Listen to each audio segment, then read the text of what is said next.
अस्सलामुअलैकुम and a very good morning. जागो लाहौर में आप सबको खुश आमदीद कहते हैं। मैं हूँ मुनीबा आसिफ। मैं बिल्कुल ठीक ठाक हूँ। उम्मीद करती हूँ कि आप लोग भी जहाँ कहीं होंगे खैरियत से होंगे। और जनाब एक नया दिन है, नई सुबह है और नए हफ्ते का आगाज़ भी हम करने जा रहे हैं। उम्मीद करती हूँ कि पिछला हफ्ता भी आपका बहुत अच्छा गुजरा होगा और उसमें आपने जो सोचा था, जो छोटे छोटे गोल्स हम जिसके ऊपर बात करते हैं कि डेली का गोल होना चाहिए और साथ ही साथ हफ्तावार भी कोई ना कोई मकसद या गोल आपका ज़रूर होना चाहिए। तो उम्मीद करती हूँ कि आपने वो भी ज़रूर अचीव कर लिया होगा। तो नया हफ्ता, नए हफ्ते का आगाज़ करने जा रहे हैं, नए दिन का आगाज़ करने जा रहे हैं। तो वैसे भी कहते हैं कि हमारा जो सारा दिन है ना, वो कैसा गुजरेगा, उसका जो दारो मदार है ना, इस बात पर है कि हम सुबह उठकर कितने मुस्बत अंदाज में दिन का अपना आगाज़ करते हैं। अब जदीद साइंसी तहकीकात हमें ये बताती हैं कि अगर हम सुबह उठकर ख़ास तौर पर दिमाग को फ्रेश करें और जहन से मनफी सोचों को निकालें, तो हमारा दिमाग हमें इतनी एनर्जी देता है जिससे हमारा सारा दिन बहुत अच्छा गुजर सकता है, प्रोडक्टिव गुजर सकता है। अब याद रखें कि हमारा दिमाग एक कंप्यूटर प्रोग्राम की तरह काम करता है। उसको हम जिस तरह से ट्रेन करेंगे, ये उसी तरह से हमें आउटपुट भी देगा। अगर हम सुबह उठकर शिकायतों वाला लबो लहजा अपनाएंगे तो हमारा दिमाग उसको कबूल करके हमारा सारा दिन जो है ना, वो मनफी सोचों की अमाजगाह बन जाएगा।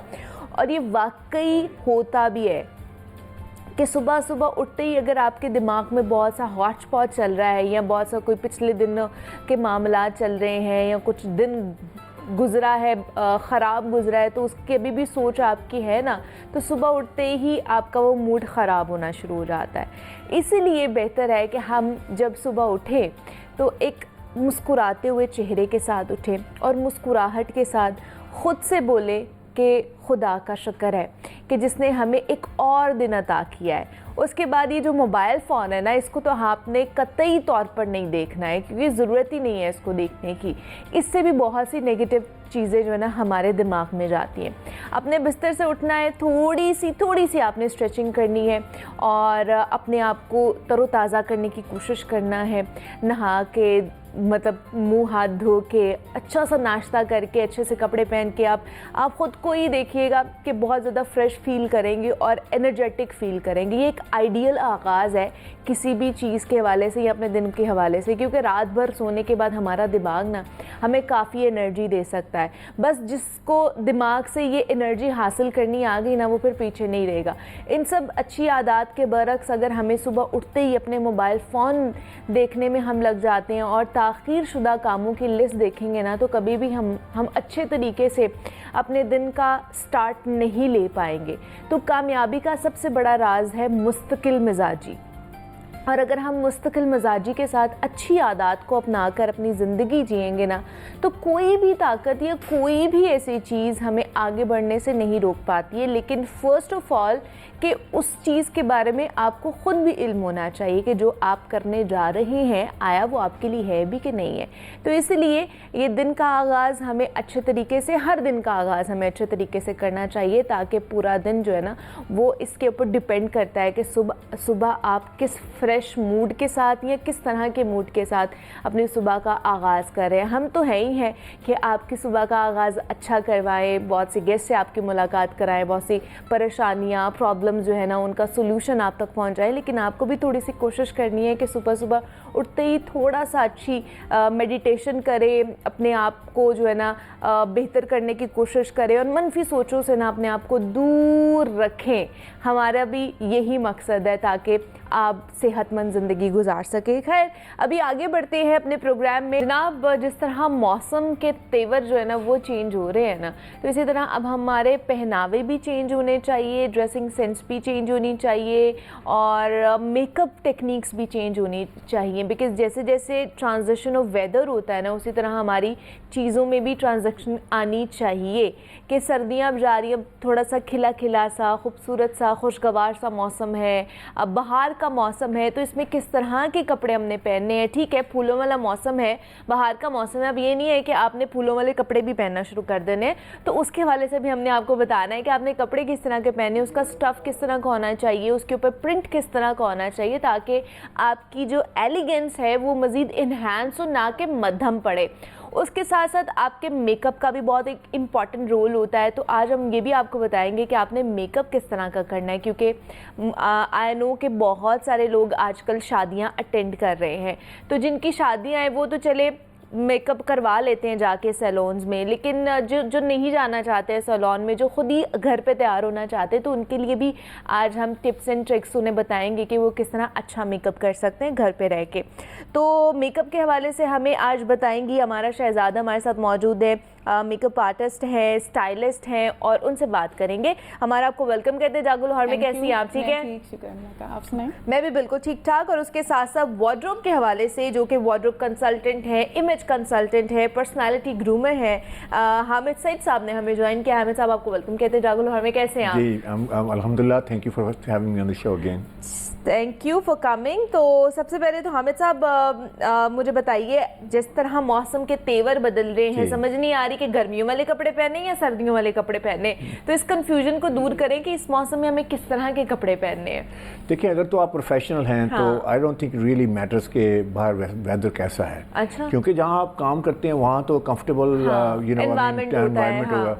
तो आई वुड से कि आप इस बात का ख्याल रखें कि आप आप करते क्या हैं, आपकी पोजीशन क्या है, आप कंपनी में कहाँ पे ऑपरेट कर रहे हैं, कहाँ पे आप आपकी पोजीशन क्या है। तो आई वुड से कि जैसे आप शूटिंग की बात कर लेते हैं, तो अगर आप एक बैंकर हैं, आपकी इंपॉर्टेंट मीटिंग है, तो बाहर गर्मी है, ये गर्मी शुरू होने वाली है, तो ये तो नहीं कि आप टी शर्ट पहन के आ जाएंगे या पोलो पहन के आ जाएंगे।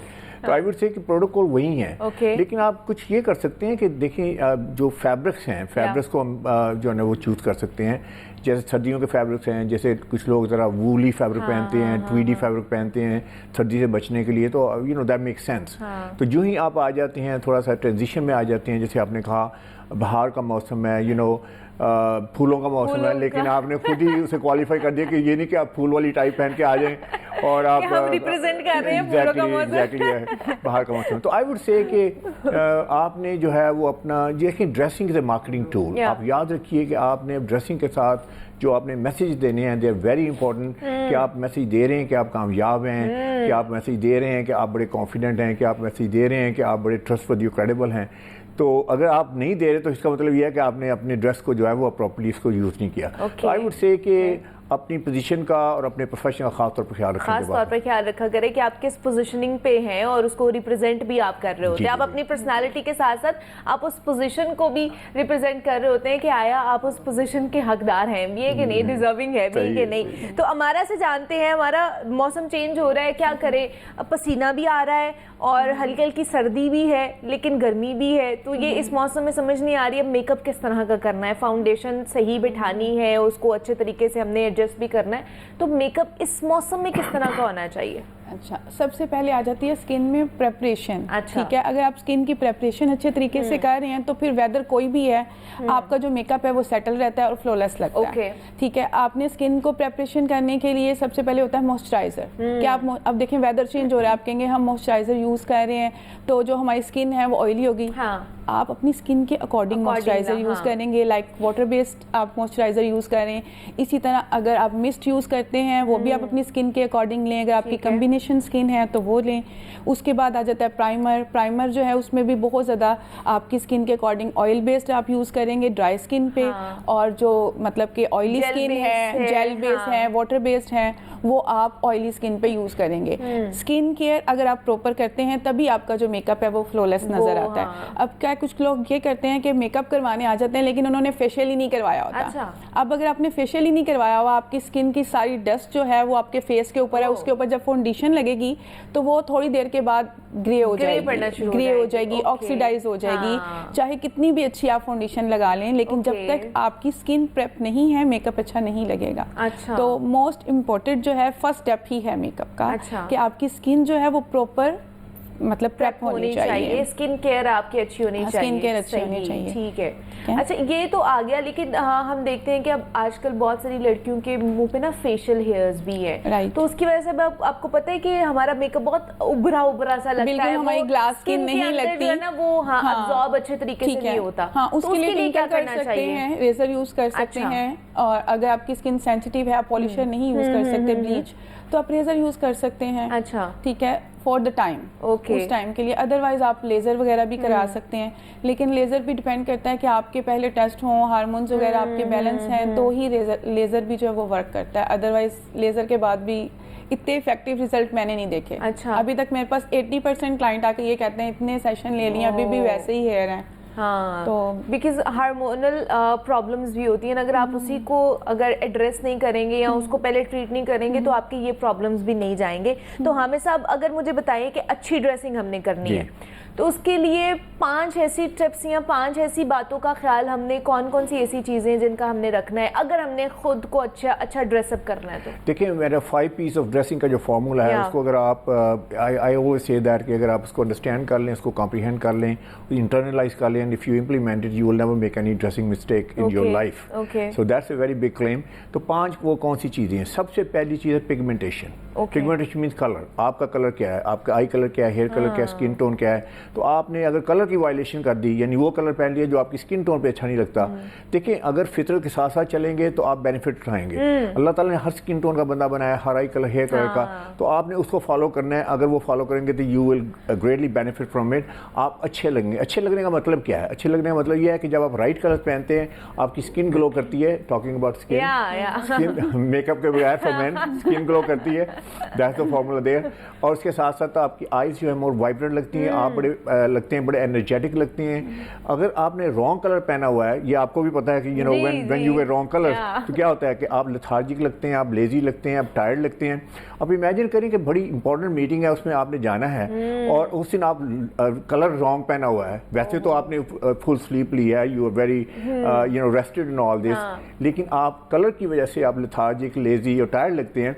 तो अगला बंदा कहेगा यार ये इतना टायर्ड क्यों लग रहा है, you know why he look so lethargic. तो पहला पॉइंट ये है कि आपने कलर राइट करने हैं। उसमें जो 4 कलर्स हैं जो मैंने अक्सर आपके शो पे ही काफी दफा तो मैंने रटवा दिए हैं सबको, तो वो 4 कलर्स क्या हैं? एक black mean power colour, navy blue, उसके बाद charcoal grey, you are a good student, और उसके बाद मीडियम ग्रे। तो 4 कलर्स हैं, इसमें you can never go wrong. Shirt में आप व्हाइट ले लें, white is the best. White means trust me, white means credible, white means sophisticated, white means refined, polish.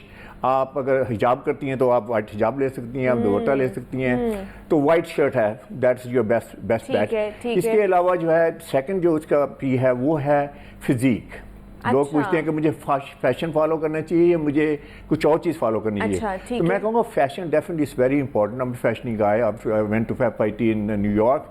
तो लेकिन फैशन जो है वो सारे का सारा अपने ऊपर नहीं थोप लेना चाहिए। तो उसमें देखें कौन से एलिमेंट्स आपके ऊपर अच्छे लगते हैं, आपकी फिजिक कैसी है, आप शॉर्ट हैं, टॉल हैं, हैवी हैं, क्या हैं। तो अपने जिस्म की जो भी आपकी you know the way you are built, आपकी वो डिक्टेट करेगी कि आपकी स्टाइलिंग क्या होनी चाहिए। तो ये दूसरी बात है। तीसरा पी जो है बड़ा इंपॉर्टेंट है कि पर्सनैलिटी। कपड़े अपनी पर्सनैलिटी के मुताबिक पहने। आपने देखा कई लोग गेस्ट आते हैं बड़े फ्लिमवाइट होते हैं, बड़े यू नो जिसे कहते हैं मी लाइमलाइट में आने वाले, कुछ मेरी तरह कंसर्वेटिव होते हैं। तो वो जो कंसर्वेटिव है उसकी कंसर्वेटिव ड्रेसिंग होनी चाहिए, क्योंकि ही कैन कैरी इसे कहते हैं कि clothing does not carry the man और वुमन कैरीज द क्लोथिंग। तो इसमें तीसरा पॉइंट ये है। चौथा जो है बड़ा इंपॉर्टेंट पॉइंट है कि आपका प्रोफेशन क्या है, करते क्या है। ठीक है, अगर डॉक्टर हैं तो डॉक्टर लगें, अगर लॉयर हैं तो लॉयर लगें, अगर आप इंजीनियर हैं, व्हाटएवर योर प्रोफेशन इज, आपको वो लगना चाहिए। और आखिरी बात यह है कि आपकी पोजीशन क्या है, उसके मुताबिक कपड़े आप ड्रेसअप करें। यानी आप टॉप पे हैं, आप सीईओ हैं, आप मिडल में हैं, आप यू नो इंटर्न हैं। अब देखें इंटर्न अगर सपोज सीईओ की ड्रेसिंग करके आ जाता है तो फिर कहेंगे यार तुम जॉब लेने आए हो कि या कि कंपनी को टेक ओवर करने आए हो, तो ओवर ड्रेसिंग भी नहीं करनी चाहिए। तो ये 5 पॉइंट्स हैं, अगर आप इनका ख्याल रखें तो I think you will be dressed properly, doesn't matter where you go. तो ये 5 पॉइंट्स हैं जिनका हमने ख्याल रखना है। तो कंसल्टेशन पहले करती हैं हमारा आके, अब जो आपके पास आती हैं क्लाइंट्स आते हैं? बिल्कुल, जैसे अगर वो हेयर के लिए आ रहे हैं तब भी हम कंसल्टेशन करते हैं। अगर वो ब्राइडल हैं तो फिर हम कंसल्टेशन करते हैं। अगर पार्टी मेकअप्स में भी करते हैं, लेकिन वो सेम द टाइम करते हैं उस टाइम पे। ओके, उसी टाइम कर लेते हैं, ठीक है। अच्छा, अब हेयर्स की जैसे आपने बात की है, तो आजकल कलर्स किस तरह के चल रहे हैं, बालों के कलर्स, टोनिंग किस तरह, कौन से कलर्स में जा रहे हैं आजकल जैसे वेदर चेंज हो रहा है तो हम बहुत ज़्यादा ब्राइट कलर्स में नहीं जाएंगे, ओके, वार्म कलर्स में नहीं जाएंगे, क्योंकि ऑलरेडी वेदर हमारा वार्म होगा। तो थोड़े से सेटल्स कलर चल रहे हैं बालों में, ठीक है। उसके अलावा सूट करने की बात है कि आप पे सूट क्या करता है, ये भी है, ठीक है। आजकल फिर दोबारा से हम रेडिश की तरफ भी जा रहे हैं, जैसे बरगंडी कलर्स हैं वो थोड़े से डार्क टोन में, वो अच्छे लगेंगे। ठीक है, गर्मियों में ये अच्छा लगेगा। हाँ, अगर तो डार्क टोन में आप जाते हैं ना तो वो अच्छे लगेंगे। अगर आप ज्यादा वाइब्रेंट में चले जाएंगे तो वो जाहिर बात है कि वो नहीं अच्छे लगेंगे। वार्म टोन के साथ वो बहुत वाइब्रेंट से हो जाएंगे आपके हेयर। ज्यादातर अब सेटल टोन्स ही अच्छी लग रही है, वन टोन, मतलब जैसे लाइक ब्लोंड वगैरह है, वो सूट करने की भी बात आ जाती है ना, आपके कम्प्लेक्शन पे सूट क्या कर रहा है, ये भी बात आ जाती है कि आप पे सूट क्या कर रहा है। आपको जो सूट कर रहा है आपने उसके अकॉर्डिंग ही रहना है। देखें, अब आपका कम्प्लेक्शन डार्क है और आप बहुत ज़्यादा वाइब्रेंट हेयर करवा लेती हैं, ब्लॉन्ड में चले जाती हैं, तो वो जब तक आप फिर मेकअप नहीं करती वो आपको अच्छा नहीं लगता, बल्कि आप डल लगने लग जाते हो। ये भी चीज़ है। और सम टाइम ये होता है कि हम वन कलर जब डाई करते हैं उससे भी हम डल लगते हैं। अच्छा। हाईलाइट से कुछ लोगों का कम्प्लेक्शन जो बहुत ज्यादा फ्रेश और ग्लोइंग लगता है। हाँ। तो ये सारी चीजें हमें कम्प्लेक्शन के अकॉर्डिंग ही करनी चाहिए।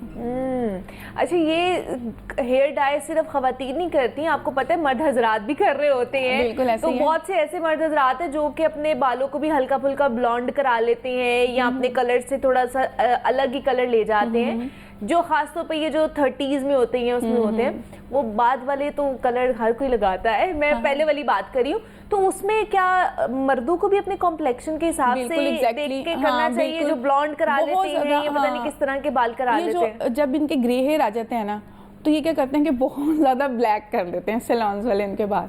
इन्हें थोड़ा सा सेटल लुक नेचुरल में रहना चाहिए। जो उनके फेस पे जा रहा है, क्योंकि मर्द बहुत ज़्यादा ब्लॉन्ड भी नहीं कर सकते, अच्छे नहीं लगेंगे।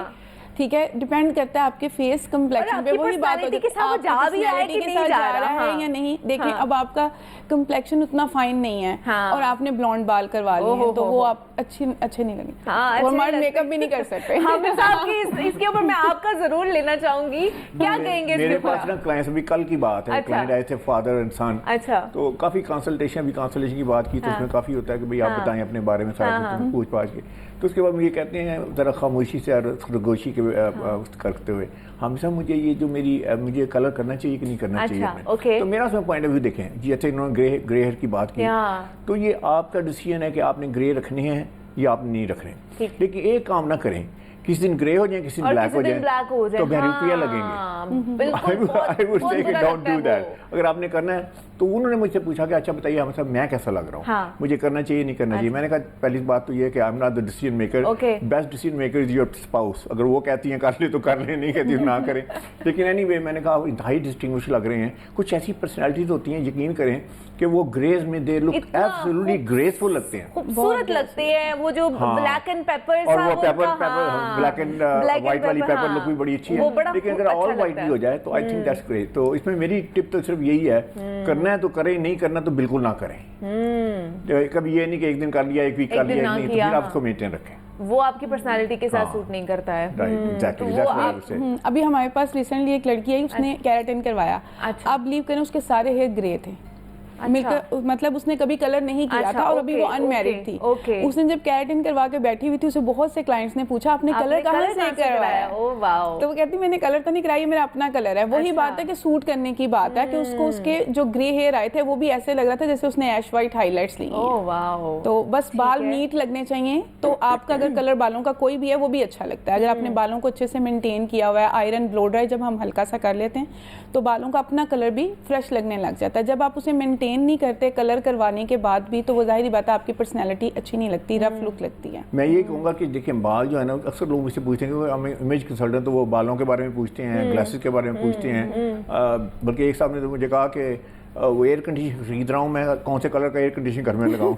थॉट लाइक मैं इंटीरियर डिजाइनर भी हूँ। अच्छा। एनीवे तो पॉइंट ये है कि जो इन्होंने बात की मेंटेन करने की, देखें आप अगर बियर्ड जो है वो स्पोर्ट कर रहे हैं या अगर जो भी है, हाँ। तो आपने उसे ट्रिम करके रखना है उसको, बाल शाल सारे आपके जो है ना नाइसली वो नीट किस्म के होने चाहिए। तो आई वुड से कि ये ज़्यादा इंपॉर्टेंट है इससे कि आपके कलर क्या हैं और आप, so you have to really maintain it. अगर आप मेंटेन नहीं करेंगे तो बिलीव इन और आपकी प्रोफेशनल लुक नहीं निकलेगी। अच्छा, वो आपकी प्रोफेशनल लुक नहीं आएगी। अच्छा, दूसरा हामिद साहब, जैसे बहुत से लड़कों का आजकल भी मैं देख रही हूँ, हमने इतने कर लिए हैं इसके ऊपर, बात भी कर ली, लेकिन फिर भी कुछ ना कुछ रह जाती है।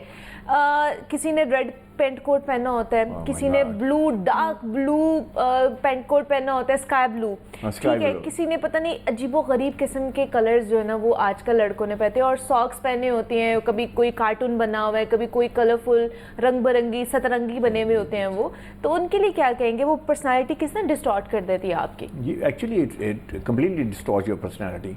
एक्चुअली जो फैशन है लोग उसको फॉलो करने की कोशिश कर रहे हैं, ट्रेंड को फॉलो करने की कोशिश करें। सबसे बड़ा जो कल्प्रिट्स हैं वो है क्लोथिंग मर्चेंट्स। उनके पास जाते हैं, वो कहते हैं ये तो कलर ब्लैक तो आपको ऑलरेडी है, ब्लू तो आपका, तो आप ये वाला कलर बना लें, ट्राई करें। तो ये जो है ना वहाँ से ये सारा शुरू होता है। उसके बाद वो देखें, जब भी आप कोई चीज़ देखते हैं कि फलां बंदे ने पहनी है, तो आप अपनी पर्सनैलिटी देखें, अपनी पोजीशन देखें। अच्छा, खासतौर पर ज़्यादातर हम देखते हैं कि जो बाहर अंग्रेज पहनते हैं, हम फिर वही कह लेते हैं कि हमारे ऊपर भी अच्छा लगेगा।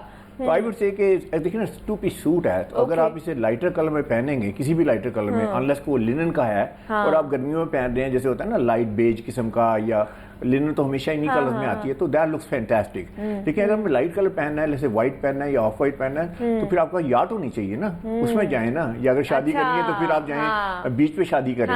तो इस तरह के colours they don't work professionally, they don't work. तो आप देखिए जितने मोस्टली इंपॉर्टेंट लोग हैं दुनिया में, जो G7 के प्रेसिडेंट देख लें, एक प्रेसिडेंट दिखा दें पिछले 10 साल में जिसने लाइट कलर का सूट पहना हो। आजकल वैसे भी मोनोटोन्स चल रहे हैं, है ना? चल रहे हैं, बिल्कुल। और दूसरा लास्टली मुझे ये बताएं कि पेंट कोट के साथ मैंने बहुत से लड़कों को देखा जॉगर्स पहने हुए, और दूसरा ये कि चेक्स में जो है ना पेंट कोट्स किस तरह के अच्छे लगते हैं? छोटा चेक अच्छा लगता है, बड़ा चेक अच्छा लगता है, किस तरह का अच्छा लगता है? देखिए, अगर आपने पेंट कोट के साथ जॉगर पहनना है तो you must be A musician. तो आप देख लीजिए कि आप म्यूजिशियन हैं, फिर आपने डार्क ग्लासेस लगाने हैं, फिर आपने गिटार पकड़नी है। अगर आप एक प्रोफेशनल बंदे हैं तो आपने उसके साथ जॉगर्स पहने हैं, I would say that is a totally disaster. बाकी आपने चेक्स में पूछा, तो चेक में यह है कि जितना बड़ा चेक पहनेंगे उतना ही आप नियॉन साइन लगेंगे। अच्छा, तो आपने क्या करना है, सटल चेक्स में आना है। इफ यू लाइक चेक्स में सटल चेक्स हैं, सटल चेक्स में आ जाइए। दूसरा अगर जब लाउड चेक पहनते हैं तो उसकी एक ये कि एक बार पहनेंगे, दूसरी बार जाएंगे तो कहेंगे वही चेक वाला बंदा आ गया, तो उसकी माइलेज नहीं है। तो आई वुड से कि उसमें सटल चेक पहनिए। और दूसरा जो है मैंने कहा कि आप अवॉइड करें कि डिफरेंट ये लाइट कलर्स वगैरह जो ठीक है, कि वो उस तरह के आपने नहीं करना है। तो आज हमने 2 गेस्ट से आपकी मुलाकात कराई है जो कि आपको टिप्स बता के गए हैं कि आपने अपनी पर्सनैलिटी को किस तरह ग्रूमिंग करना है। और हमारा शहजाद हमारे साथ मौजूद है, हामिद सईद साहब हमारे साथ मौजूद है। आप दोनों का बहुत शुक्रिया कि आप दोनों यहाँ पर आए। ब्रेक लेते हैं, यहाँ पे मिलते हैं इस ब्रेक के बाद।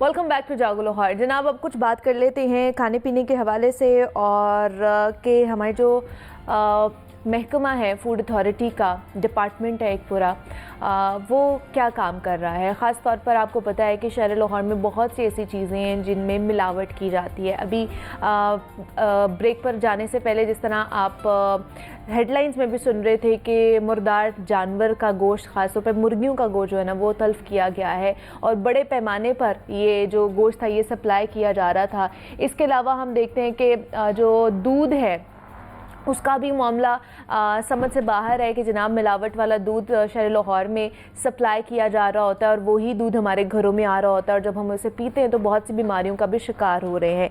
तो इस पर भी बात करेंगे कि जनाब खालिस चीज़ों की जो फराहमी है वो बहुत बड़ा चैलेंज बनता जा रहा है शहर लाहौर में, तो उसको किस तरह मेनटेन किया जा रहा है।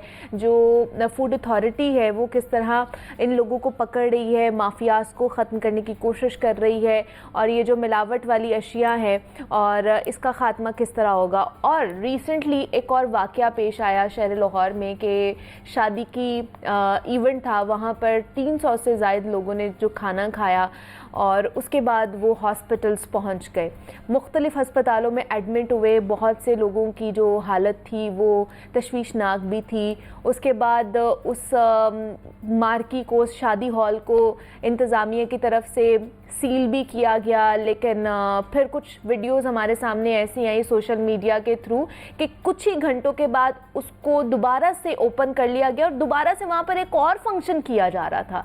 तो ये तो धज्जियाँ उड़ाई गई हैं सरेआम खुलेआम हमारी कानून की, हमारी लॉ इन्फोर्समेंट की। तो इस पर भी बात करेंगे क्योंकि वहाँ पर जो फूड अथॉरिटी का भाई एक पेपर लगा हुआ था उस गेट के ऊपर और वो भी हमें तोड़ मड़ोड़ के फाड़ फूड़ के जो है ना ज़मीन पर नज़र आया, उन वीडियोस के थ्रू हमें नज़र आया। तो अब देखते हैं कि इसके ऊपर क्या कार्रवाई हुई थी, किस तरह इन लोगों को पकड़ा जाएगा जो कि अगर उनमें से खुदा ना खास्ता कोई जाबहक हो जाता, कोई वफात पा जाता तो कौन इसका जिम्मेदार होता। हम क्या खा रहे हैं, हम किस तरह खा रहे हैं, ये भी तो एक इंश्योर करने वाली बात है।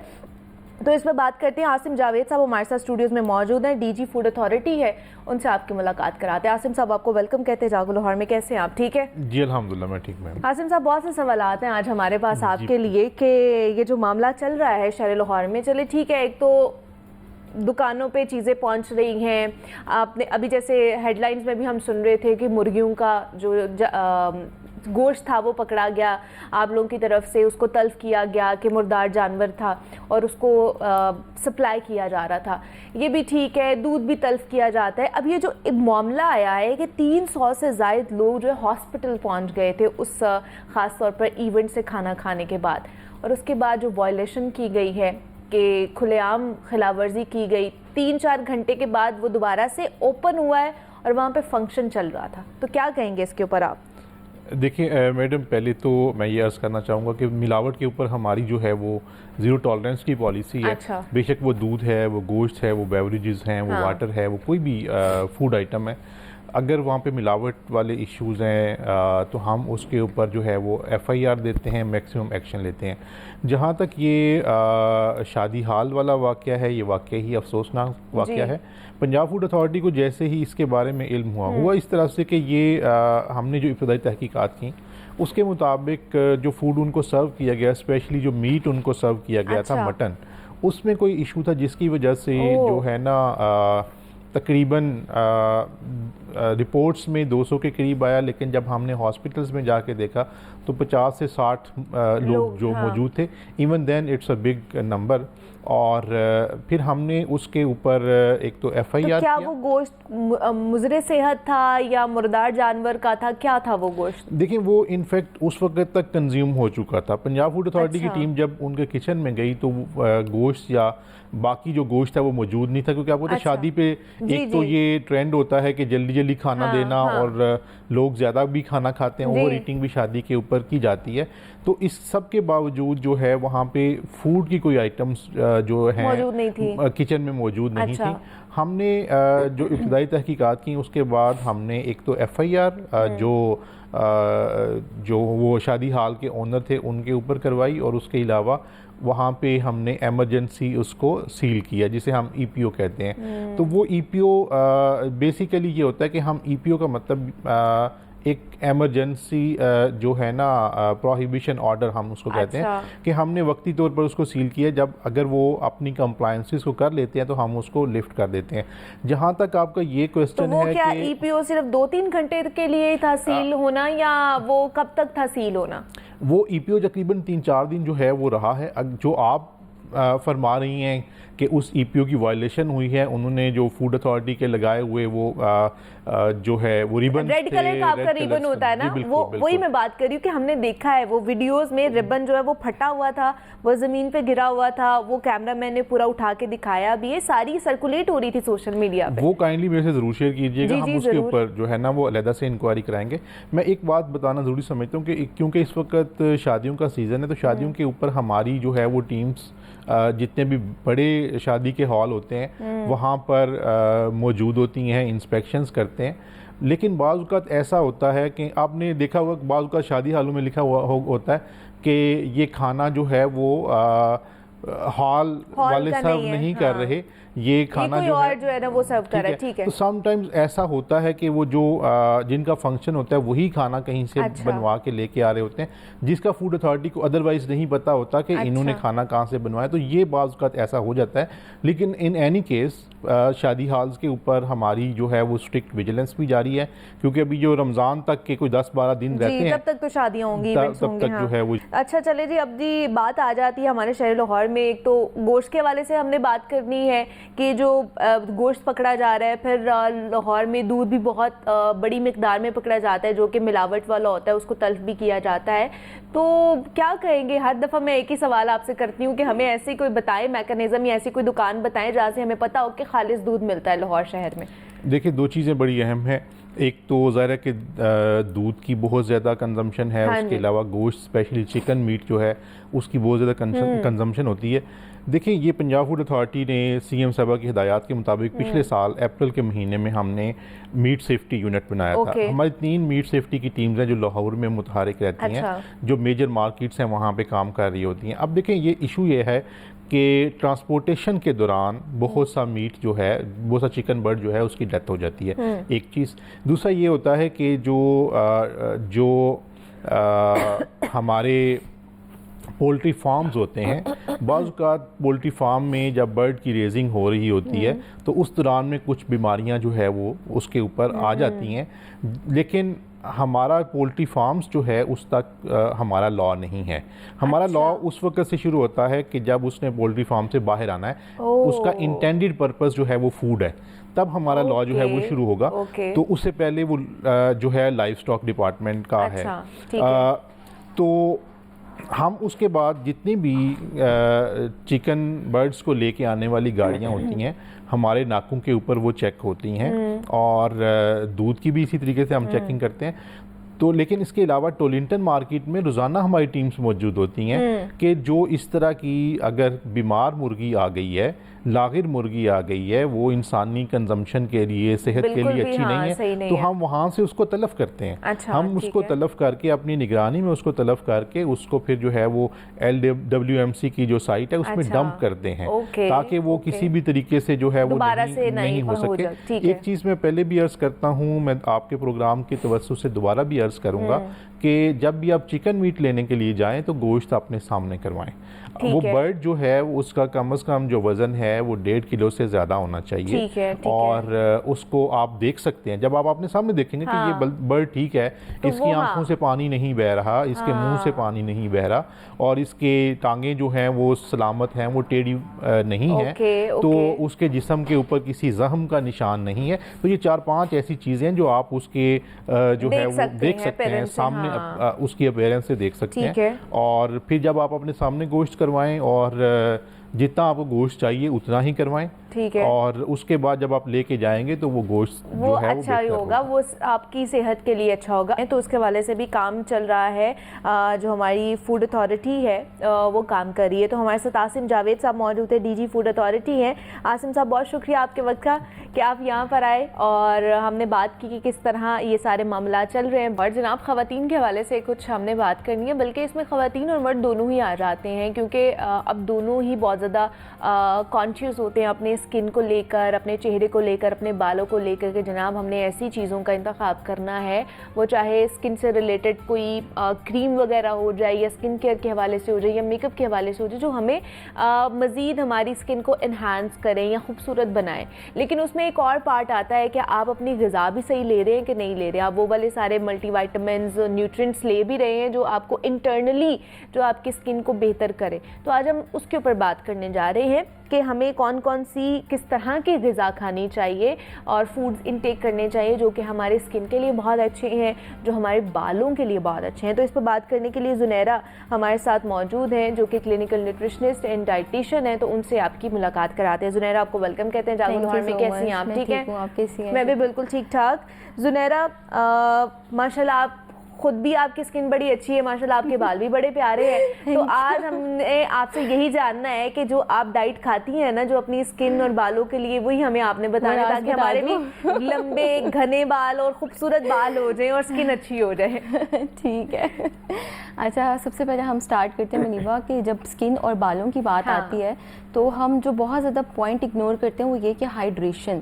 हमारा पानी का इंटेक बहुत कम होता है, जो कि हमारी स्किन ख़राब होती है। डिहाइड्रेशन की वजह से स्किन ड्राई होती है, बाल भी ख़राब होते हैं, और बाल गिरने के पीछे भी यही रीज़न है कि हम पानी का इंटेक अच्छा नहीं करते। तो मेरी सेहत का राज ये है कि मैं पानी बहुत अच्छा पीती हूँ। इसके अलावा मैं कुछ भी ऐसा नहीं लेती, मतलब मैं कहती हूँ कि बहुत ज़्यादा डाइट नहीं मैं कर सकती, बहुत ज़्यादा हेल्दी चीज़ें भी नहीं मैं ऐड कर सकती, लेकिन एक जो प्लस पॉइंट है ना मेरी रूटीन में, वो ये कि मैंने पानी पीना है, और मैंने गर्म पानी पीना है, मैंने ठंडा पानी भी नहीं पीना। मेरी आदत है तो मैं थोड़ा सा नीम गर्म पानी करके पीती हूँ, उससे आपका डाइजेस्टिव सिस्टम भी अच्छा रहता है। और वैसे भी जो है वो मैं ठंडा पानी जो है हमारी स्किन के लिए तो अच्छा ही है, हमारे बालों के लिए भी अच्छा है, बहुत अच्छा है। डिहाइड्रेशन के इतने ज्यादा कॉजेज होते हैं कि वो हमें लेटर ऑन लाइफ में जाकर पता चलता है कि जो हमारी स्किन, नेल्स और बालों के मसले हैं वो तो हमारा पानी का लेवल भी जो है वो ठीक नहीं था। तो डिहाइड्रेशन एक बहुत मेजर रीज़न है हमारे स्किन और बालों की हेल्थ के पीछे। अच्छा, ठीक है। चले, एक तो एलिमेंट हो गया कि आपने पानी का इंटेक अच्छा रखना है, वो चाहे सर्दियां हो गर्मियों कोई भी मौसम हो, लेकिन ल्यूक वार्म वाटर पीना है, नीम गर्म पानी पिए आप, वो ज्यादा अच्छा है आपके लिए। और वरना नहीं तो पानी एटलीस्ट पी ले, पानी पिए, वो पिए तो सही, आपको अच्छा है। अच्छा, इसके अलावा अब फूड्स में क्या क्या ऐसी चीजें आ जाती हैं, ऐसे कौन से न्यूट्रिएंट्स हैं जो हमारी स्किन के लिए भी अच्छे हैं और हमारे बालों की हेल्थ के लिए भी अच्छे हैं? सबसे जो मेजर कंपोनेंट और सबसे मेजर जो हम कहते हैं सुपर फूड, वो है एग्स को कहा जाता है कि वो स्किन खराब करते हैं, बट ऐसा नहीं है। ये तो साइंटिफिक स्टडी ने भी प्रूव किया है कि जो एग्स है वो it is a complete food. Like अगर आप एग लेते हैं तो वो आपकी ओवरऑल हेल्थ के लिए बहुत अच्छा है। इसके साथ आपको कोई भी ऐसा चीज़ लेने की जरूरत नहीं, क्योंकि उसमें बहुत सारे micro nutrients and minerals available हैं। तो एग्स को अपनी डाइट में लाजमी इंट्रोड्यूस करवाएं। प्रोटीन मैं हमेशा बोलती हूँ हर जगह पे जाके कि प्रोटीन लेवल अपना बहुत अच्छा रखें, जिसमें हमारे पास फिश आ जाती है, चिकन आ जाता है, रेड मीट की तरफ आप जाएं, एग भी आ जाता है ना उसी बिल्कुल में, प्रोटीन में आ जाता है। इसके अलावा ये है कि कोशिश ये करें कि ग्रीन लीफी वेजिटेबल्स और फ्रूट्स एंटीऑक्सीडेंट प्रॉपर्टीज़ हैं जिसमें वो लाजमी एक बाउल अपनी रूटीन में ऐड करें। हम एक फ्रूट तो नहीं खा सकते क्योंकि हमें आदत नहीं है, तो हम 2-3 फ्रूट्स कंबाइन करके या ग्रीन लीफी वेजिटेबल्स, इसको हम, क्योंकि उसमें भी वाटर कंटेंट अवेलेबल होता है, वो भी हमारे लिए अच्छा है। और जो सबसे ख़तरनाक चीज़ है ना मुनीबा, वो एक तो साइंटिफिक स्टडीज़ अभी मैं पढ़ी थी कुछ दिनों पहले कि एक रिसेंट रिसर्च आई है, और ये बहुत टाइम से शुगर के ऊपर रिसर्च की जा रही है कि हमारे एजिंग के प्रोसेस में जो हमें जल्दी बूढ़ा करी और हमारी स्किन ख़राब करी, वो ये हमारी चीनी है, वाइट शुगर है। तो वाइट शुगर को जितना हो सकता है अवॉइड करें, क्योंकि इट इज़ अ पॉइजन। अच्छा, लेकिन ये हमें एजिंग की तरफ सिर्फ वाइट शुगर लेके जा रही है, या जितनी भी शुगरी आइटम्स है जिसमें कार्बोहाइड्रेट्स भी आ जाते हैं, वो भी तो कन्वर्ट हो जाते हैं ना हमारी बॉडी में जाके शुगर के अंदर, हमें नहीं पता चल रहा होता है। एक तो शुगर भी हम ले रहे हैं, दूसरी बात ये कि जो हम वाइट आटा या बेकरी आइटम्स है वो भी तो हमारी बॉडी में जाके किसी न किसी फॉर्म में शुगर में कन्वर्ट हो रही होती है। Glucose, fructose is a form of sugar. तो आप जो भी इनटेक कर रहे हैं वो अल्टीमेटली शुगर में कन्वर्ट हो रहा है। अच्छा। तो कोशिश करें कि नेचुरल शुगर के जो सोर्सेज हैं, जैसे कि फ्रूट्स हैं उसमें भी शुगर प्रेजेंट है, तो वो ही लें।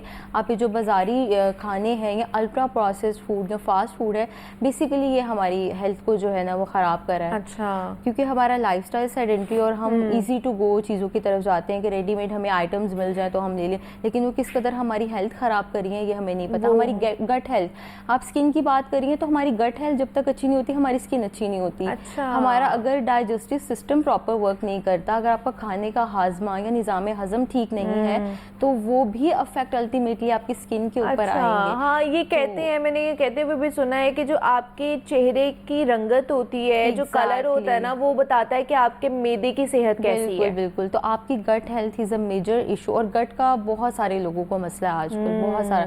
तो कोशिश करें कि हेल्दी प्रीबायोटिक्स प्रोबायोटिक्स ले और अपनी डाइजेशन को बेहतर बनाएं, क्योंकि आप इंटरनली अगर ठीक होंगे तो वही चीज़ आपके फेस पे जो है ना रिफ्लेक्ट करेगी। और ये जो हम चले जाते हैं मल्टी वाइटामिन सप्लीमेंट्स की तरफ, तो पहले इंटरनली खुद को ठीक करें और नेचुरल फूड सोर्सेज की तरफ जाएं, देन आप फिर मल्टी वाइटामिन की तरफ जाएं, वो भी ज़रूरी है, दे आर एसेंशियल।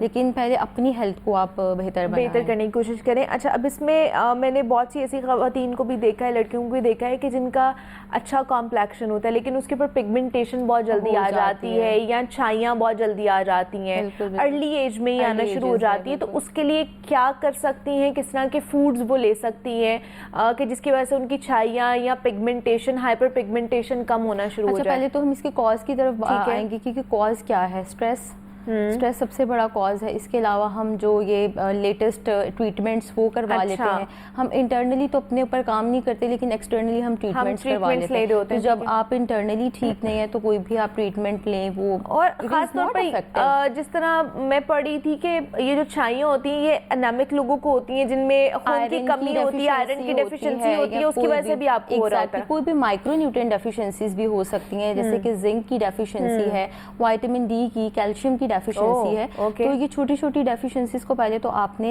डायग्नोज करना है। पहले तो आप रूट कॉज की तरफ जाएं कि कॉज क्या है, ठीक है, then go for the treatments and supplementation. और डाइट तो ऑब्वियसली कि आपकी जब तक डाइट ही नहीं अच्छी होगी, कोशिश करें कि घर का खाना, देसी खाना, अब तो डॉक्टर्स ने भी कहना शुरू कर दिया कि देसी घी, मक्खन की तरफ आए आप। ये जो प्रोसेस्ड और जितने भी ये वेजिटेबल ऑयल्स इनको अवॉइड करें क्योंकि इन्फ्लेमेशन कॉज करता है बॉडी में। तो बेसिकली जो पिगमेंटेशन है और ये जो स्किन पे छाइयाँ होती हैं, क्योंकि हमारे अंदर इन्फ्लेमेशन है ना, हम खाना ही ऐसा लेते हैं, हम ग़िज़ा ही ऐसी लेते हैं जो बॉडी में जाकर सोजिश कॉज करती है, हमारे खून को गाढ़ा करती है। ठीक है, तो this is the major reason. अच्छा, अब आयरन की डेफिशिएंसी अगर है, आपका रंग बहुत पेल होता जा रहा है, उससे भी पता चलता है कि आपने खून की कमी है, आयरन की डेफिशिएंसी है। तो आयरन के हवाले से कौन से फूड्स हैं जिनका हम इंटेक कर सकते हैं जो आपके खून को बढ़ाए? अच्छा, आयरन के लिए एक तो पहले आपने आयरन का टेस्ट लाजमी कराना है, ठीक है, HP का टेस्ट करवाना है। और आपके जब स्किन और बाल खराब हो रहे होते हैं तो पता लगता है, तो वो पता चल जाता है भाई आयरन डेफिशिएंसी है, ठीक है, और थका थका भी फील होता है। तो पहले तो आप अपना टेस्ट करवाएं, उसके बाद गो फॉर द डाइट को अच्छा रखें। और डाइट में जो सबसे मेजर सोर्स है आयरन का, बीट रूट। अच्छा, चुकंदर एक चुकंदर हम कहते हैं ना कि एक चुकंदर पूरे दिन में लें तो आपका HB लेवल बहुत अच्छा इंप्रूव होता है। थोड़ा सा टाइम लगता है लेकिन हो जाता है। और उसके साथ ही साथ बहुत ज़्यादा अगर डेफिशिएंसीज हैं तो फिर आपको जो है वो आयरन सप्लीमेंट्स लेने जाना पड़ता है ऑब्वियसली। बट आप चुकंदर खाएं तो वो चुकंदर गाजर कंबाइन करके बिल्कुल आप लें, उसको लाजमी ऐड करें। प्रोटीन रेड मीट लें, कीमा है उसको आप उसका इंटेक करें। अच्छा। और कीमे के साथ हम कहते हैं ना प्रोटीन के साथ थोड़ा सा विटामिन C ऐड करें ताकि एब्जॉर्प्शन अच्छी हो आयरन की। तो इस तरह की जो फूड कॉम्बिनेशंस हैं वो अपनी डाइट में ऐड कर सकते हैं ताकि आपकी जो स्किन है वो भी हेल्दी रहे, आपके जो बाल हैं वो भी हेल्दी रहे, और जितने भी एंटीऑक्सीडेंट्स वाले हमारे फ्रूट्स वेजिटेबल्स हैं वो उसका आप इंटेक कर सकते हैं। आजकल जितने भी फ्रूट्स आए हैं ना, सारे फ्रूट्स आप लोगों ने खा लेने हैं वो आपके लिए अच्छे हैं। तो हमारे साथ जुनैरा मौजूद थी। Junaira, thank you so much for coming here. हम बात कर रहे थे कौन कौन सी डाइट अच्छी है हमारी स्किन के लिए, हमारे बालों के लिए। ब्रेक लेते हैं, यहाँ पे मिलते हैं इस ब्रेक के बाद।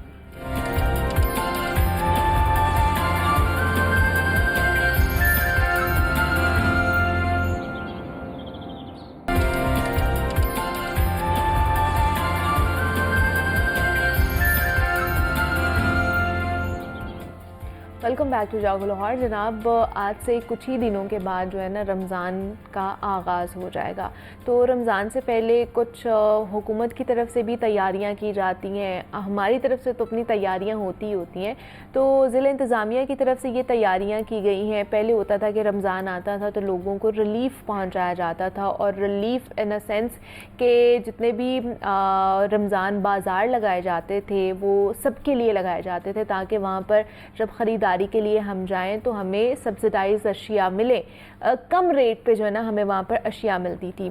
अब मामला ये हुआ है कि एक तो आप लोगों को पता है कि अब पैकेज अनाउंस किया गया है कि मुस्तहिक ख़ानदानों को 10,000 रुपये फ़ी, जो ख़ानदान है ना उसको 10,000 रुपये उनको दिए जाएंगे। अब हुकूमत की तरफ से ये भी ऐलान किया गया है कि जनाब 10 मॉडल बाज़ार कायम किए जाएंगे, और DC ऑफिस रमज़ान में जो मॉडल बाज़ार है उसमें अशिया खुर्दनोश की फराहमी के लिए ज़िम्मेदार होंगे। तो इस हवाले से भी बात करेंगे, इसमें क्या सब्सिडाइज अशिया मिलेगी, कम रेट पर अशिया मिलेंगी कि नहीं मिलेंगी, क्या मामला होगा। इसके अलावा पार्किंग के मसाइल क्योंकि जू के तू बरकरार है, पार्किंग कंपनी के हवाले से बात करेंगे कि उसमें पैसों का तो गबन हो रहा है लेकिन कोई इजलास एज सच अभी तक नहीं हुआ है, बोर्ड की तरफ से कोई इजलास नहीं बुलाया गया, फैसले जो है वो इल्तिवा का शिकार हो रहे हैं, तो ये क्या मामला है? इस पर बात करने के लिए हमारे साथ इमरान अकबर स्टूडियोज़ में मौजूद हैं जो कि चीफ रिपोर्टर हैं लाहौर न्यूज़ के, तो उनसे बात करते हैं। इमरान साहब, आपको वेलकम कहते हैं जागो लाहौर में, कैसे हैं आप? ठीक हैं अल्हम्दुलिल्लाह। इमरान साहब, रमज़ान की आमद है और उससे पहले मॉडल बाज़ार लगाए जा रहे हैं। पहले रमज़ान बाज़ार लगाए जाते थे, ये मॉडल बाज़ार किस तरह के बाज़ार होंगे? 10 बाज़ार लगाए जा रहे हैं और इसमें आवाम को सब्सिडाइज चीज़ें मिलेंगी या नहीं मिलेंगी? ज़्यादा कंसर्न तो यही है हमारा।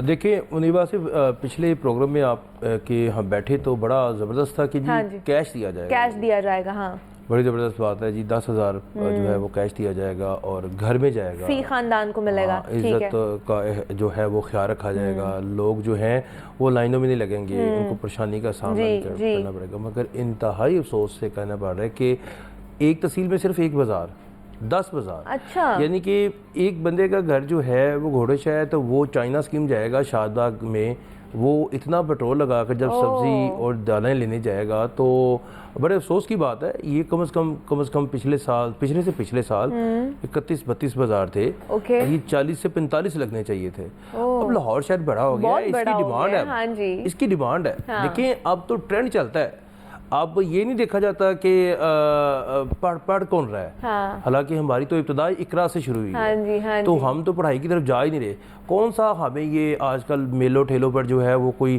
किताब मेला नजर आ रहा है? कोई नहीं है। हाँ। कोई कहीं पे मुझे बताएं, कहीं पे भी अब तक जो हमने 6-7 दिन में देखा है जो ढोल ही चल रहा है। हाँ जी। बस दमक, यानी कि इस तरह से सिस्टम चल रहा है कि पता नहीं क्या हो गया लाहौर शहर में। किसी बच्चे को ये नहीं बताया जा रहा कि यार ये हमने लिटरेसी की तरफ जाना है, अपना रेट हाइप करना है, आपके आने वाले मसाइल खत्म होंगे। कोई किताब मिला नहीं है। इसी तरह यही सारी सूरत हाल चल रही है कि हमें देखें, ये हुकूमत का, मैं फिर कहूँगा, वज़ीर आला पंजाब का बड़ा अच्छा इनिशिएटिव है। ये इन्हीं लोगों ने बताना होता है, यही मुशीरों ने जाकर बताना होता है। अच्छा। कि लाहौर डिमांड क्या कर रहा है, शहरी डिमांड क्या कर रहे हैं। अब शहरी जो है वो लाल पुल पे खड़ा होकर जो केला जो है वो 80 रुपये दर्जन है तो वो 140 का खरीदेगा, 140 रुपये का खरीदेगा। बेसन जो है वो इतना महंगा खरीदेगा आम दुकानों पर। कहाँ से ये ग्राम फरोशी रोकेंगे, कहाँ पर जाएंगे? फिर ये कहते हैं कि जी हमने ये कर दिया, हमने बड़ा कमाल कर दिया, हमने 30 अरब रुपए का जो है वो पैकेज दे दिया। अच्छा। बड़ी अच्छी बात। मगर इंतहाई अफसोस के साथ कहना पड़ रहा है कि मुझे पता लगा कि बाहर के मुल्कों में भी जहाँ पे मुस्लिम कम्युनिटी ज्यादा है, वहाँ के लोग खुद ही दुकानों पर लगा देते हैं। हाँ, बिल्कुल, ताकि उनको थोड़ा सा रिलीफ मिले। खुद ही दुकानों पे लगा देते हैं। इतनी तो चले दर्द आया ना। तो लाहौर शहर है, ये पाकिस्तान है, पाकिस्तान के हर शहर में, बल्कि मैं कहूँगा चलें जी ठीक है, हुकूमत अपना काम नहीं कर रही, हम उनको बहुत ज़्यादा तनकीद का निशाना बनाते हैं, मगर हम नहीं बना रहे, ये लोग कह रहे होते हैं। और बिलीव करें कि अगर लोगों को भी थोड़ी सी हो तो वो भी अपनी दुकानों पर ग्राम फरोशी ना करें, इससे भी माशरा ठीक हो जाएगा, कम से कम रिलीफ तो मिलेगा। क्योंकि रमज़ान है, सुकून का नाम। मस्जिद जाएं, नमाज पढ़ें, घर के लिए आके यानी कि बंदोबस्त करें, अपने बीवी बच्चों के साथ बैठ के शाम को अफ्तारी करें, सुबह सहरी करें। ये तमाम तरीका जो है, ठंडा महीना है, इसमें अल्लाह ताला की रहमतें बरस रही होती हैं। और हम अफ्तारी पर जी हम इतनी अफरा तफरी में हो रहे होते हैं जी, ये ले आए वो ले आए, वहाँ से गिरा फरोशी चल रही है, देखा देखी शाम को होटल्स देखें बड़े होते हैं और 3-3 हज़ार रुपए की पर हेड लोग बैठे होते हैं। फिर यहाँ पे भी अफसोस होता है। अच्छा, ये हम ये नहीं कहते, क्या पता वो उस हिसाब से लोग कर रहे हो, जैसे मर्जी बैठे, जिस तरह मर्जी करें, मगर मकसद ये कहने का है कि ये जो खजूर से लेकर बेसन, आलू, प्याज, हर चीज जो है दावा बोल दिया जाता है। चाट मसाला देखें, चाट मसाला भी नहीं मिलता हो जाता है। हाँ। चाट मसाला जिसके लिए हम जो है तरस जाते हैं, वो चाट मसाला वो शॉर्ट हो जाता है। केचप देखिए, केचप नहीं मिलती बच्चों की। आपने जो रेडी बाजार लगाए हैं, उन रेडी बाजारों में स्पाइस बाजार साथ लगा दें, साथ फल बिक रहे हैं, साथ गोश्त या मुर्गी लगा दें। ये 3 आइटम जो हैं वो लाजमी रखें ताकि स्पाइस बाजार में आपकी मसाला जात, बेसन, खजूरें आ जाएंगी, साथ फल आ जाएगा, उसके साथ फल वाले सब्जी भी रख लेते हैं और साथ एक साफ सा बाजार लगे हुए हर जगह पे, वहां पे आप लगा कर बैठे और बिलीव करें अगर वज़ीर आला पंजाब अगर हमारा ये प्रोग्राम उन तक पहुंचे तो वो मुझे लगता है कि वो पूरे पंजाब पे ये इम्प्लीमेंट कर सकती हैं। इन्होंने वज़ीर आला पंजाब को कोई अच्छी रिपोर्ट नहीं दी, क्योंकि इस तरह तो जो देखें आपका शहरी जो है वज़ीर आला पंजाब से बहुत प्यार कर रहा है, बहुत अच्छा काम कर रही है, मगर अगर हर शहरी को, मुझे, आपको, तमाम जितने भी देखने वाले व्यूअर्स हैं, तमाम जितने भी शहरी हैं, अगर उनको ये पता चले कि अगर ये बाजार नहीं लग रहे, बाजार की मेंटेनेंस पे पैसे लग रहे हैं जी 72 लाख रुपया, 72 करोड़ रुपया, 70 करोड़ रुपया, और इतने में तो बाजार लग जाते हैं, इतने में तो बाजार लग जाते हैं। आप वहाँ पे आप ना रमजान बाजार लगाएं, ठीक है जी, करप्शन की मानिंद हो गए, आप वहाँ पर कोई लाइनें ना लगवाएं, सिर्फ इन रेडी बाजारों को ही इनको स्पाइस बाजार बना दें, फल बाजार बना दें, इनको ऊपर लिख दें फल बाजार, इधर लिख दें स्पाइस बाजार, इधर लिख दें गोश्त बाजार। ये जो जगह जगह पे इन्होंने 70-80 रेडियां लगाई हैं, बड़ी बहुत खूबसूरत, एक अच्छा इनिशिएटिव है और सारे फुटपाथ पे लगे हुए हैं। चले इनको रिक्वेस्ट कर लें, कोई सरकारी मामला कर लें, ये तमाम तरीकाकार जो है वो इसी तरह चलेगा जब तक हम इसके ऊपर इनिशिएटिव नहीं लेंगे। अगर इनिशिएटिव नहीं लेते तो इसमें जो है वो तमाम तर लोग जो हैं सफ़र होंगे। और इस साल देखा जाएगा आपको कि देखें ग्राम फरोशी का जो बुखार है ना वो सर चढ़ के बढ़ेगा, अभी से वो इसलिए हर बंदे ने, स्टॉकिस्ट ने, देखें ये कह रहे हैं जी हमने जी ये अथॉरिटी बना दी, हमने जी पीरा अथॉरिटी बना रहे हैं, ये लोग तो वैसे ही लूटे जा रहे हैं, ये तमाम चीज़ तो वैसे की वैसी चल रही हैं। तो फिर ये अथॉरिटीज का क्या काम है? तो चले इमरान अकबर जो है वो उन्होंने तजावीज पेश कर दी है, मैंने थोड़ी सी राय दी है कि आप ये शहरियों की राय है, ये शहरी कह रहे हैं, क्योंकि हम लोग इमरान साहब जिस तरह फील्ड में जाते हैं, लोगों से बात करते हैं, तो उनसे पूछते हैं कि उन्हें मजीद क्या चाहिए जो बेहतर हो सकता है, तो वो ही लेकर आते हैं एनालिसिस करके फील्ड से कि आप तक पहुंचाया जा सके, अवाम की आवाज़, आम शख्स की आवाज़ आप तक पहुंचाई जा सके। तो अगर वज़ीर आला तक हमारी आवाज़ पहुंचे तो इसके ऊपर अगर इम्प्लीमेंटेशन हो जाए तो बहुत ही अच्छा हो जाएगा, हम सबके लिए ये रिलीफ आ जाएगा, सिर्फ मुस्लिम ख़ानदानों के लिए नहीं, हमारे लिए भी रिलीफ आ जाएगा। तो इमरान अकबर साहब हमारे साथ मौजूद है। इमरान साहब बहुत शुक्रिया आपके वक्त का कि आप यहाँ पर आए। जनाब वैसे तो क्रिकेट सीजन चल रहा है, लेकिन आज हम आपकी मुलाकात एक ऐसे प्लेयर से करवाने जा रहे हैं जो ना सिर्फ कौमी सतह पर खेल रहे हैं, रिप्रेजेंट कर रहे हैं, बल्कि बैनुल-अक़वामी सतह पर भी मशहूर क्लब्स का हिस्सा हैं। सऊदी फुटबॉल क्लब अल नसर में खेलने वाले पाकिस्तान के national footballer player Rahman Binder से आपकी हमने आज मुलाकात करवानी है, जो कि पाकिस्तान में फ़ुटबॉल के खेल में दिलचस्पी रखने वाले 1000 से ज़ायद बच्चों को ना सिर्फ फ़ुटबॉल सिखा रहे हैं, बल्कि उनको शूज़, किट्स और तालीम समेत दीगर मामलात में भी उनको सपोर्ट कर रहे हैं। तो उनसे जानेंगे कि उनका ये जो करियर है, उनकी जर्नी कैसे रही और खिलाड़ी होते हुए कैसे वो पाकिस्तान में फ़ुटबॉल के फ़रोग के लिए काम कर रहे हैं। तो रहमान बिंडर हमारे साथ स्टूडियो में मौजूद हैं, उनसे आपकी मुलाकात कराते हैं। रहमान आपको वेलकम कहते हैं जागो लाहौर में, कैसे हैं आप? ठीक है, अल्लाह का शुक्र, थैंक यू आपका, आपने बुलाया। रहमान अपनी ज़रा जर्नी के बारे में बताइए कि किस तरह आपने इस जर्नी में आए, फुटबॉलर बने और माशाल्लाह आप इतने बड़े मशहूर क्लब्स के साथ खेल रहे हैं। तो इसी जर्नी के बारे में बताइए हमें। बिस्मिल्लाहिर्रहमानिर्रहीम।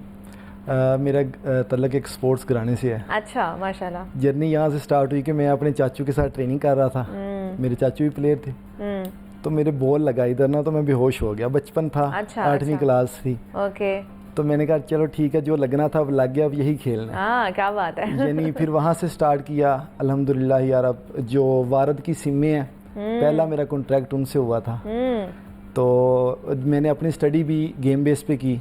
ओके। मैंने मैट्रिक जो है वो कैडेट स्कूल से किया। ओके। उसके बाद इंटर किया, बीएससी स्पोर्ट्स साइंस मुझे इससे किया मैंने, स्पोर्ट्स बेस पे अल्हम्दुलिल्लाह। और फिर खेलते खेलते मैं पाकिस्तान रेलवे का कैप्टन हूँ करंट, और 5वां साल है मैं ही कैप्टन हूँ अल्हम्दुलिल्लाह। अच्छा, क्या बात है। उसके बाद पाकिस्तान की हिस्ट्री मैंने क्रिएट की। 47 से लेके 22 तक पाकिस्तान की हिस्ट्री में कोई भी सरकारी एकेडमी नहीं थी फुटबॉल की। तो वो ये एजाज़ भी अल्हम्दुलिल्लाह मुझे मिला कि मैंने फेडरल मिनिस्टर राना तनवीर हुसैन साहब, जी जी, मेरे सर का ताज हैं वो, उनको मैंने रिक्वेस्ट की कि सर आप मेरा साथ दें। तो राना ताहिर इकबाल साहब जो अभी करंट MPA भी बने, जी, उन्होंने मुझे बकअप किया पुश किया और अल्हम्दुलिल्लाह मैंने पंजाब स्टेडियम में पाकिस्तान की हिस्ट्री में पहली एकेडमी, डीजी उस टाइम थे तारक कुरैशी साहब, उनका शुक्रिया मैं लाइव करूंगा। सेक्रेटरी स्पोर्ट्स थे उस टाइम शाह जमान साहब, फैसल वड्डू साहब एडमिनिस्ट्रेटर, रहमतुल्लाह साहब, हमयूं साहब, मैं इन साहब का शुक्रगुजार हूँ कि इन्होंने मेरी मेहनत को देखा। मैं 1.5 साल अकेला रहा हूँ स्टेडियम में। अच्छा। इन्होंने मेरी मेहनत को देखा कि ये स्ट्रगल करता है, आता है, बच्चों को खिलाता है फ्री ऑफ कास्ट। मैं आज भी किसी से कोई पैसा नहीं लेता, ठीक है, अल्हम्दुलिल्लाह यार। और मैं अपने बच्चों को, मेरे साथ बच्चे आए हैं 2, अच्छा, उनका मैंने स्पोर्ट्स बेस पे यूसीपी में एडमिशन भी करवाया, पंजाब कॉलेजेस में भी बच्चे दाखिल करवाए। और जहाँ तक हो सकता है रज़ाई लिल्लाह, मैं अपने छोटे भाई का जनाजा नहीं पढ़ सका, तो ये सब कुछ उसी के लिए बस। ठीक है, तो इस वक्त आपकी एकेडमी में कितने बच्चे हैं? 35 हैं बच्चे माशाल्लाह। अच्छा। एक एकेडमी में, एक एकेडमी मेरी पंजाब स्टेडियम में है, अच्छा, जो सरकारी है। ठीक है। दूसरी मेरी एकेडमी जोहो टाउन है। तो ये सारे फ्री ऑफ कॉस्ट आप उनको सिखा रहे हैं? और सारा अल्हम्दुलिल्लाह यार, अब एक ही विजन है घर की तरबियत से, यही मिला था, ठीक है, कि मेहनत इबादत होती है और इबादतें बिकती नहीं होती। जो इबादतें बेचते हैं फिर सिले भी उतने ही मिलते हैं। मैं आपके सामने 24 उम्र और एक हज करके बैठा हुआ। अच्छा, माशाल्लाह जी, क्या बात है। तो रहमान, आगे के क्या प्लान्स हैं आपके, मजीद क्या गोल्स हैं? अभी थोड़े दिनों तक पाकिस्तान की हिस्ट्री में मैं एक और बात कहता चलूँ कि जैसे अभी पाकिस्तान फुटबॉल फेडरेशन ने टीमें बुलाई थी, उसके बाद अगर किसी क्लब ने टीमें बुलाई हैं ना पाकिस्तान में, तो वो मैंने बुलाई। अच्छा, ओके। मैंने अफ्रीकन स्टार बुलाए थे, ठीक है, नाइजीरिया का क्लब बुलाया था। अभी फिर इंशाल्लाह थोड़े दिनों तक फिर या युगांडा या नाइजीरिया कोई भी क्लब आ रहा है। अच्छा, ओके। और उनके खिलाफ खेलने वाली सिर्फ मेरी टीम होगी, सिर्फ मेरी एकेडमी होगी। ओके। मैं ये नहीं कि एक बच्चे मुझे रोज़ पानी पिलाते हैं, मेरे से गुस्से मैं उनको होता हूँ, समझाता हूँ, तो जब टाइम आए उनको देखने का, उनके माँ बाप उनको देखने आए, तो मैं किसी और को खिला लूँ, नहीं ऐसा नहीं होगा। ठीक है, वही खेलेंगे अल्हम्दुलिल्लाह। यानी मैंने अपने बच्चों को छोटी एज में ही नेशनल का टैग लगवाया। वेरी गुड, माशाल्लाह। और आने वाले वक्त में भी मैं इंशाल्लाह उनके बड़े भाई के रूप में, उनके बाप के रूप में, उनके दोस्त के रूप में उनके साथ खड़ा हूँ। और मैं वाकई, या मेरे बच्चों से कभी पूछेंगे तो मैं उनका दोस्त ही हूँ, मैं कोच नहीं हूँ। नहीं, ज़रूर उनको भी हम अपने प्रोग्राम में बुलाएंगे किसी दिन, और उनसे भी बात करेंगे, उनसे भी पूछेंगे किस तरह वो तैयारी कर रहे हैं और किस तरह वो इस फुटबॉल को जो ना एंजॉय कर रहे हैं और सीख रहे हैं रहमान से। तो Rahman, thank you so much for coming here, बहुत अच्छा लगा आपसे मिलकर। और जो भी आप मामलात सारे कर रहे हैं, इंशाल्लाह इसका अजर आपको अल्लाह से ही मिलना है। बिल्कुल उसी से मिलना है। तो आप भी माशाल्लाह बड़ा अच्छा काम कर रहे हैं, हमारी बेस्ट विशेस आपके साथ हैं। थैंक यू कि आप यहाँ पर आए और हमसे गुफ्तगू की है। मुझे इसकी नोट पर इजाज़त दीजिए, अपना ख्याल रखिएगा, अल्लाह हाफ़िज़।